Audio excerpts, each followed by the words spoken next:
Bukod sa pista ng Poong Jesus Nazareno, pinaghahandaan din ang Dinagyang Festival sa Iloilo City at Ati-Atian Festival sa Aklan.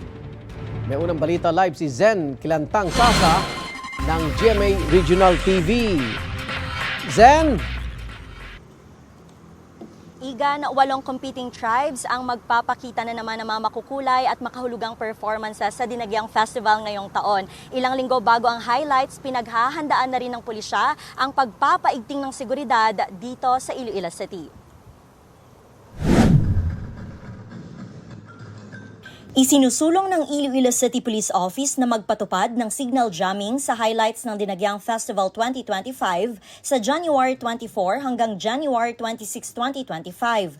Nagpadala na ng sulat ang ICPO sa Iloilo City Government at Iloilo Festivals Foundation Incorporated kung saan nila ipinaliwanag na layunin nito para mas paigtingin ang seguridad at maiwasan ang anumang uri ng banta sa mga manonood at bisita. Hindi man gid na siya the whole day nga kung ni ara kami we were aided by signal jamming, so siguro mga certain hours or certain time and certain areas lang diri nga ma-jam so that we can avoid ang mga incidents of terrorism with the use of cellphone as the initiator sa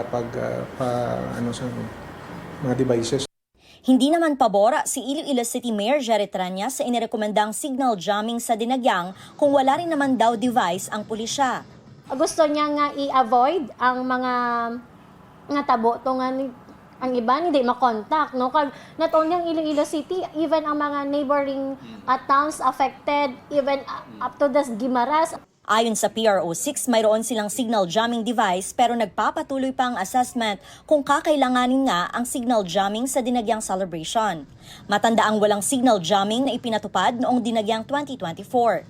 2,000 police personnel ang ide-deploy ng Police Regional Office 6 sa Dinagyang Festival 2025. 4 ang magsisilbing judging areas ngayong taon, ang Iloilo Freedom Grandstand, Iloilo Provincial Capital, Mabini Delgado at Quezon Ledesma. 8 tribo ang maglalaban. Sa Biyernes, January 10, sisimula ng opening salvo sa Iloilo Freedom Grandstand. Magpapatupad ng traffic rerouting ang mga otoridad. Mahigpit din ang ipatutupad ng seguridad sa Kalibo Senyor Santo Niño Ati-Atihan Festival 2025 sa January 18 hanggang January 19. 1,700 naman ang mga pulis na ide-deploy roon. Igan, maliban sa nasabing judging areas, may iba't ibang aktibidad rin na gaganapin dito sa lungsod. Kooperasyon naman ang panawagan ng mga otoridad sa publiko para sa mas ligtas na Dinagyang Festival 2025. Igan? Maraming salamat, Zen Kilantang Sasa ng GMA Regional TV.